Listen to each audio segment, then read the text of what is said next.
बहुत समय पहले की बात है, पुराने जमाने की, जब चीन के गांवों में एक रहस्यमय त्रयी घूमती थी।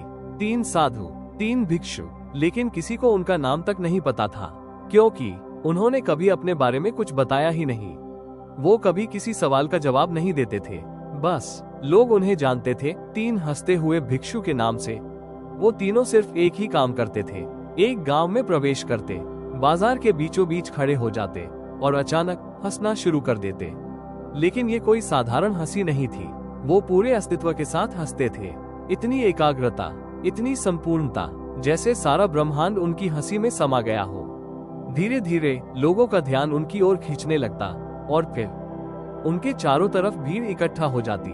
वो इतनी गहराई से, इतनी ताजगी से हंसते थे कि पूरा गांव हंसी के समुद्र में डूब जाता। जब सारा गांव हंसने लगता तो वो तीनों चुपचाप अगली मंजिल की ओर बढ़ जाते। वो जहां भी जाते अपने साथ ऐसी ऊर्जा लेकर जाते कि लोग अपने सारे दुख, दर्द, चिंता सब भूल जाते। धीरे धीरे चीन भर में उनका नाम फैलने लगा। The 3 laughing monks. लोग उन्हें प्रेम करते थे, सम्मान करते थे, क्योंकि उन्होंने कभी प्रचार नहीं किया, बस एक संदेश दिया, जीवन सिर्फ एक हंसी होनी चाहिए और कुछ नहीं।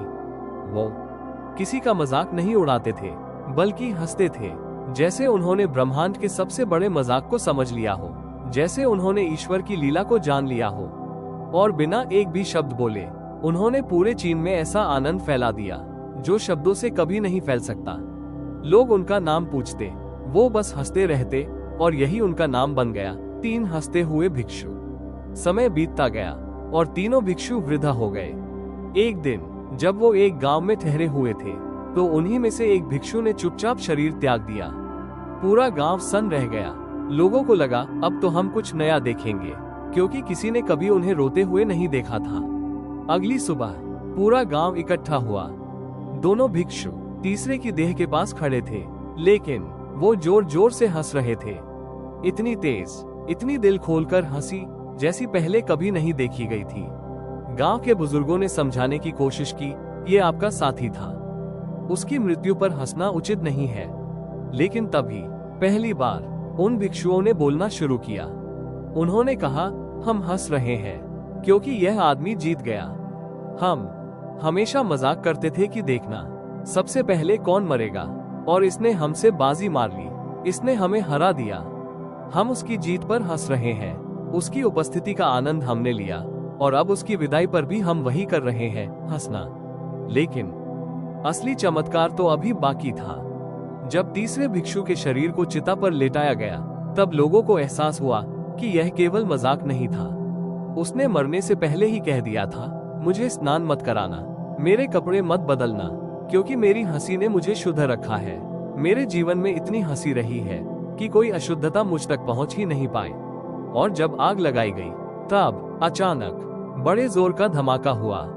रंग बिरंगी आतिशबाजियां आसमान में फैल गईं, क्योंकि उस भिक्षु ने अपने पुराने कपड़ों में छिपाकर रख दी थी पुरानी चीनी पटाखे। पूरा गांव चौंक गया और फिर सब हंस पड़े जोर जोर से। वो भिक्षु मरने के बाद भी लोगों को हंसा गया। और फिर दोनों भिक्षु मुस्कुराए और बोले, वाह, तू मरकर भी हमें हरा गया। ये जो हंसी तूने सबके चेहरों पर छोड़ी है, वही तेरी आखिरी हंसी थी। और इस तरह 3 हंसते हुए भिक्षुओं की यह कहानी चीन की हवा में आज भी गूंजती है, क्योंकि उन्होंने सिखाया, हंसी सबसे पवित्र साधना है और जीवन एक दिव्य मजाक।